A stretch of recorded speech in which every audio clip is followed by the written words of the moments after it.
المؤمن خیر من عملی، مومن کی نیت اس کے عمل سے بہتر ہوتی ہے۔ سب سے پہلے نیت کیجئے، میں بھی کرتا ہوں آپ بھی کریں، کہ اللہ عز و جل کی رضا پانے، ثواب کمانے کے لیے اول تا آخر بیان میں شرکت کروں گا، ادھر ادھر دیکھنے سے بچتے ہوئے، بات چیت کرنے سے بچتے ہوئے، موبائل فون کے استعمال سے بچ کر، ممکن ہوا تو بیان کی تعظیم کی نیت سے دو زانوں بیٹھ کر بیان سنوں گا۔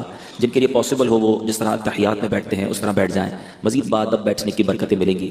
درود پاک پڑھنے کے بے شمار فضائل و برکات ہیں۔ ایک بڑا ہی عجیب و غریب واقعہ، کیونکہ آج ہم ایصال ثواب کے اجتماع میں آئے ہیں، ایک مرحومہ کی گویا یاد منانے، اس کو ایصال کرنے آئے ہیں۔ اس طرح کے اجتماعات ہمیں ایک پیغام دیتے ہیں، ہمیں کچھ یاد دلاتے ہیں۔ اسی یاد کو مزید آگے بڑھاتے ہوئے درود پاک کی فضیلت سنیے گا۔ حضرت علامہ ابو عبداللہ محمد بن احمد مالکی قرطبی رحمۃ اللہ تعالی نقل کرتے ہیں کہ حضرت سیدنا حسن بصری رحمۃ اللہ تعالی کی خدمت بابرکت میں حاضر ہو کر ایک عورت نے عرض کی۔ سیدنا حسن بصری اللہ کے بہت بڑے ولی گزرے۔ عورت نے کہا کہ حضور میری جوان بیٹی کا انتقال ہو گیا ہے، کوئی ایسا وظیفہ، کوئی ایسا عمل بتائیں کہ میں اپنی بچی کو خواب میں دیکھوں، پتہ تو چلے کہ اس کا حال کیا ہے۔ حضرت نے اس کو ایک وظیفہ بتا دیا۔ کچھ دنوں کے بعد وہ عورت گھبرائی ہوئی آئی کہ حضور میں نے اپنی بیٹی کو دیکھا ہے، میری بیٹی تو بہت تکلیف میں ہے، اس کے بدن پر تارکول کا یعنی ڈامر کا لباس ہے، گردن میں زنجیریں ہیں، پاؤں میں بیڑیاں ہیں، اور میں وہ منظر دیکھ کر بڑی تڑپ رہی ہوں۔ حضرت حسن بصری کو اس نے یہ خواب سنایا۔ چند دنوں کے بعد سیدنا حسن بصری رحمۃ اللہ تعالی نے خود ایک خواب دیکھا کہ اس خواب میں ایک نوجوان لڑکی ہے جس کے سر پر تاج ہے، جنتی لباس پہنا ہوا ہے اور جنت میں ایک تخت پر بیٹھی ہوئی ہے۔ وہ عورت، وہ لڑکی کہتی ہے حضور میں ہی وہ لڑکی ہوں جس کی والدہ کو آپ نے وظیفہ بتایا تھا۔ حضرت حسن بصری فرماتے تیری ماں نے تو، تیری والدہ نے تو مجھے کچھ اور ماجرا بتایا تھا کہ تم عذاب میں، پریشانی میں، تکلیف میں تھی، آج تو تم جنت کے مزے کر رہی ہو۔ کہتی حضور بات ایسی ہی تھی کہ میں عذاب میں تھی، مگر ہماری جس قبرستان میں قبر تھی وہاں ایک عاشق رسول کا گزر ہوا، اس عاشق رسول نے مصطفیٰ جان رحمت، شمع بزم ہدایت، نوشہ بزم جنت، طے کرے جود و سخاوت صلی اللہ تعالی علیہ وسلم کی ذات پر درود بھیجا۔ اس درود شریف کا ثواب ہمیں ایصال کر دیا۔ اللہ نے اس ایک درود پاک کی برکت سے ہم 560 قبر والوں سے عذاب کو اٹھا لیا۔ اب ذرا سوچئے کہ ایک درود پاک کا ایصال کرنا مردوں کو کیسا کام آتا ہے۔ اب اس واقعے سے ایک اور بات سیکھنی ہے نا، کہ جب درود پاک ایصال کرے مردوں سے عذاب اٹھ جائے، جو خود درود پاک پڑھے اس کا کیا عالم ہوگا۔ تو جتنا ہو سکے اپنی زندگی میں درود پاک کو شامل کیجئے۔ اور اس واقعے سے ایک اور بات سیکھنے کو مل رہی ہے کہ اپنے مرحومین کو نہ بھولیے، دنیا سے جانے والوں کو نہ بھولیے، جن کے ساتھ زندگی کے شب و روز گزرے ہیں، جنہوں نے ہماری تربیتیں کی ہیں، جنہوں نے ہم پر احسانات کیے ہیں۔ زندگی میں یہ ایسے موقع آتے ہیں، مگر احسان فراموش انسان کو نہیں ہونا چاہیے۔ ہم میں سے بہت سے وہ ہیں جن کے والدین نہیں ہیں آج دنیا میں، ہم میں سے بہت سے وہ ہیں جن کے اساتذہ نہیں ہیں، ہم میں سے بہت سے وہ ہوں گے جن کے دوست نہیں ہیں، آج بھائی نہیں ہیں، بہنیں نہیں ہیں، چچا نہیں ہیں، ماموں نہیں ہیں۔ انہوں نے ہمارے ساتھ زندگی گزاری ہے، ہمارا کچھ تعلق رہا ہے۔ اگر وہ آج زندہ ہوتے تو کوئی تحفہ نہ دیتے انہیں، اگر آج وہ زندہ ہوتے تو انہیں کوئی آپ جناب کوئی تحفہ، کوئی دعوت، کچھ خدمت نہ کرتے ان کی۔ تو آج ان کی خدمت، ان کی دعوت، ان کا تحفہ یہ ہے کہ انہیں اپنی دعاؤں میں یاد رکھیں، انہیں ایصال ثواب کرتے رہیں۔ قبر میں جانے کے بعد اب مردے کو یہی انتظار ہوتا ہے کہ میرے چاہنے والے، میرے رشتہ دار، میرے دوست، میرے شاگرد، ہم ذرا سوچیں نا، جس استاد سے پڑھا ہم نے کب اس استاد کو دعاؤں میں یاد رکھا، جس ماں کا دودھ پیا، جس والد نے انگلی پکڑ کر ہمیں چلایا۔ ہمارے بہت سارے دوستوں نے بڑے اچھے دن ہمارے ساتھ گزارے، اگر آج وہ دنیا میں نہیں تو ہم نے انہیں کتنا یاد رکھا ہے۔ یہ ایصال ثواب کا واقعہ مجھے اور آپ کو درس دے رہا ہے کہ دنیا سے جانے والوں کو یاد رکھنا۔ تم دنیا سے جانے والوں کو یاد رکھو گے، بعد والے تمہیں بھی یاد رکھیں گے۔ یہ ریت، یہ رواج، یہ انداز کہیں بدل نہ جائے کہ اگر آج یہ رواج بنتا گیا کہ لوگ مرحومین کو بھولنے لگے تو کل ایسا نہ ہو مجھے بھی لوگ بھول نہ جائیں۔ میں ایک مشورہ بھی دوں گا، اپنے بچوں کے سامنے، اپنی فیملی کے سامنے اپنے مرحومین کو ایصال کیا کرو۔ اپنے والدین، جن کے والدین نہیں ان کی قبر پر جایا کرو۔ بہرحال درود پاک کی فضیلت ہم نے سنی ہے، محبت کے ساتھ باآواز بلند درود پاک پڑھ لیجئے۔ صلو علی الحبیب صلی اللہ تعالی علی محمد صلی اللہ علیہ وسلم۔ موت ایک ایسی حقیقت ہے، ایک ایسی ریئلٹی ہے کہ جس سے کسی کو انکار نہیں ہے۔ کمال یہ ہے بہت ساری ایسی ہمارے بلیفز ہیں جس میں دوسرے مذہب والے نہیں مانتے، کئی قومیں کچھ اور مانتی ہیں، کئی مذہب والے کچھ اور کسی بات کو سمجھتے ہیں، ہم کچھ اور سمجھتے ہیں، مگر موت ایک ایسی حقیقت ہے کہ دنیا کے تمام مذہب والے، دنیا کے تمام ملکوں میں رہنے والے، انٹلیکچوئلز ہوں، پڑھے لکھے ہوں یا جاہل ہوں، ہر کوئی مانتا ہے کہ موت آنی ہے، اس سے فرار نہیں ہے۔ اور میرے میٹھے اسلامی بھائیوں، آج ایک قرآنی واقعے کے ذریعے سمجھیں گے کہ سب سے پہلے دنیا میں موت کس کو آئی، سب سے پہلے دنیا سے انتقال کس نے کیا، اور سب سے پہلے تدفین کس کی ہوئی اور کیسے ہوئی۔ یہ قرآنی واقعہ آپ کی اور میری معلومات میں اضافے کا باعث بھی بنے گا۔ عجائب القرآن میں حضرت علامہ عبد المصطفیٰ اعظمی علیہ رحمۃ اللہ کبھی تحریر فرماتے ہیں، روئے زمین پر سب سے پہلا قاتل قابیل تھا جس نے اپنے ہی بھائی حابیل کو قتل کیا۔ یہ دونوں حضرت آدم علیہ الصلوۃ والسلام کے فرزند ہیں، اور دونوں کا واقعہ کیا تھا کہ حضرت حوا کی ہر حمل میں ایک لڑکا پیدا ہوتا اور ایک لڑکی پیدا ہوتی۔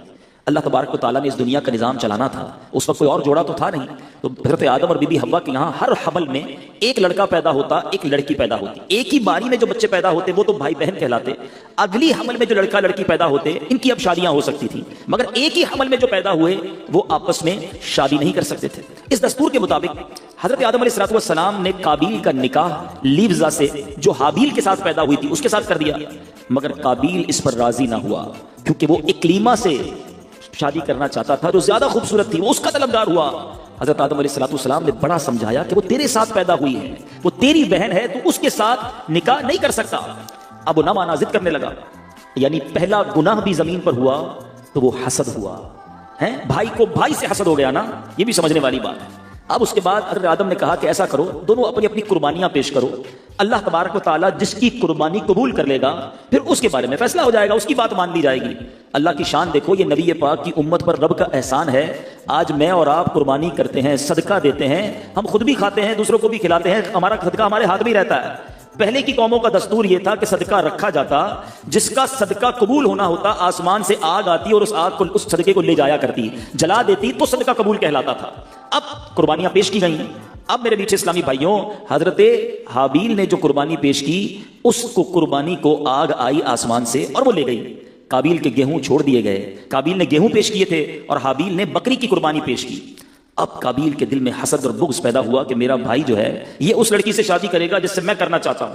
دوسری بات پتہ چلی کہ کائنات میں پہلی لڑائی، پہلا جھگڑا، پہلا حسد ہونے کی وجہ بھی عورت تھی۔ یہ عورت کے فتنے سے اللہ مجھے اور آپ کو محفوظ فرمایا۔ اپنی آنکھوں کی حفاظت کیجئے، اپنے معاملات کو درست کیجئے۔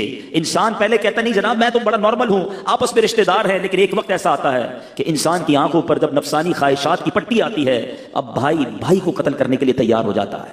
اب قابیل نے کیا کیا؟ قابیل نے حابیل کو قتل کر دیا، مگر اس سے پہلے تو کوئی مرا ہی نہیں تھا نا۔ وہ سوچتا رہا کہ اب میں لاش کا کروں کیا، کئی دنوں تک کاندھے پر اٹھائے لاش ڈھونڈتا رہا، تدفین تو ہوئی نہیں تھی نا، مرا ہی کوئی نہیں تھا دنیا میں، تو پتہ ہی نہیں تھا پروسیجر کیا ہے، مرنے کے بعد مردے کے ساتھ کرنا کیا ہے۔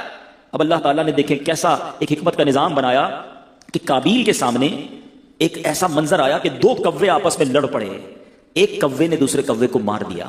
اب اس نے کیا کیا؟ اپنے پنجوں سے زمین کریدی اور پہلے کوے کی لاش اس میں دفن کر دی۔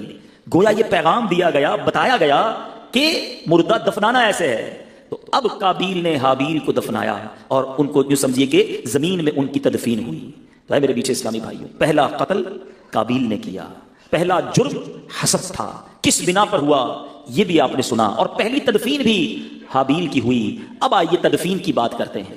شریعت میں تدفین کا حکم کیا ہے؟ یاد رکھیے، مسلمان کی تجہیز و تکفین یہ فرض کفایہ ہے، یعنی سب پر فرض ہے، لیکن اگر کچھ لوگ مل کر ادا کر دیں تو یہ سب پر سے یہ فرض جو ہے یہ ادا ہو جائے گا۔ اور سبحان اللہ، یہ وہ نیکی ہے، لوگ عموماً اس سے کتراتے ہیں، یہ وہ کام ہے، یہ وہ اجر ہے کہ نبی پاک علیہ الصلوۃ والسلام نے ارشاد فرمایا جو کسی میت کو نہلائے، کفن پہنائے، خوشبو لگائے، جنازہ اٹھائے اور نماز پڑھے، اور جو ناقص بات، بعض اوقات غسل کے دوران کوئی ایسی بات سامنے آتی ہے جو بتانے والی نہیں ہوتی، آقا فرماتے وہ ناقص بات اسے چھپا دے تو وہ گناہوں سے ایسا پاک ہو جاتا ہے جیسے پیدائش کے دن ہوا تھا۔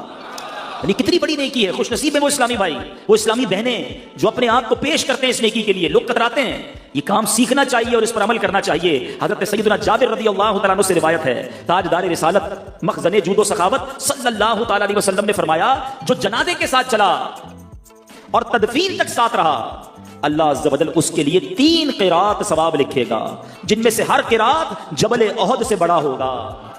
یعنی جنازے کے ساتھ جانا، تدفین ساتھ رہنا، یہ کتنی بڑی نیکی ہے۔ اور سنو، کفن پہنانا کتنا پسندیدہ عمل ہے۔ نبی پاک علیہ الصلوۃ والسلام نے فرمایا جس نے کسی میت کو کفنایا یعنی کفن پہنایا تو اللہ عز و جل اسے سندس کا لباس یعنی جنت کا انتہائی قیمتی ریشمی لباس پہنائے گا۔ سبحان اللہ، سبحان اللہ۔ اے میرے بیچ اسلامی بھائیوں، خوش نصیب ہے وہ اسلامی بھائی جو ان نیکی کے کاموں میں آگے بڑھتے ہیں۔ اللہ سلامت رکھے دعوت اسلامی والوں کو۔ دعوت اسلامی نے تو باقاعدہ ایک شعبہ بنا دیا ہے، مجلس سے تجہیز و تکفین، جس میں اسلامی بھائیوں کو، اسلامی بہنوں کو باقاعدہ کورس کروایا جاتا ہے کہ آپ اس نیکی میں آگے بڑھیں اور یہ برکتیں لوٹنے ہمیں بھی چاہیے۔ ویسے غور کرنے کی بات ہے کہ ہمارے گھر میں جنازہ نہیں ہوا تو ہونا ہے۔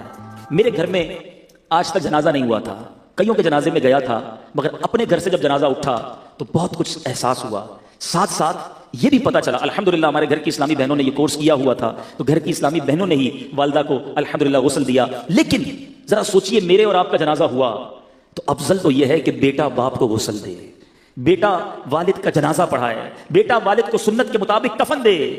میرا ایک سوال ہے یہاں موجود سارے اسلامی بھائیوں سے، کیا ہمارے بچوں کو ہم نے یہ سکھایا ہے؟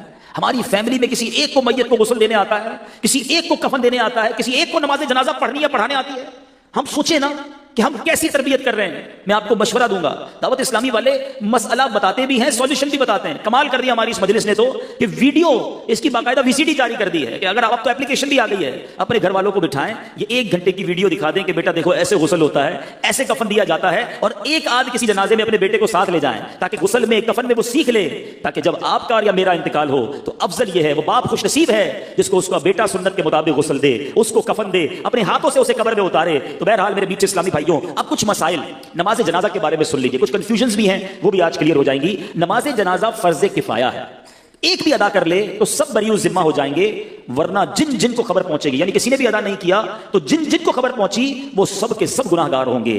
اس کے لیے جماعت شرط نہیں ہے، کوئی اکیلا بھی نماز جنازہ پڑھ لے، کوئی ہے ہی نہیں جماعت کے لیے، تو بھی نماز جنازہ ہو جائے گی، البتہ اس کی فرضیت کا انکار کفر ہے، یہ یاد رکھیے گا۔ اچھا، خودکشی کوئی کر لے تو اس میں کنفیوژن ہوتی ہے کہ نماز جنازہ پڑھی جائے گی کہ نہیں۔ رد المختار کے ذریعے یہ جواب سن لیجیے کہ جس نے خودکشی کی، حالانکہ یہ بہت بڑا گناہ ہے، مگر اس کی جنازے کی نماز بھی پڑھی جائے گی، اگرچہ قصدن جان بوجھ کر خودکشی کی ہو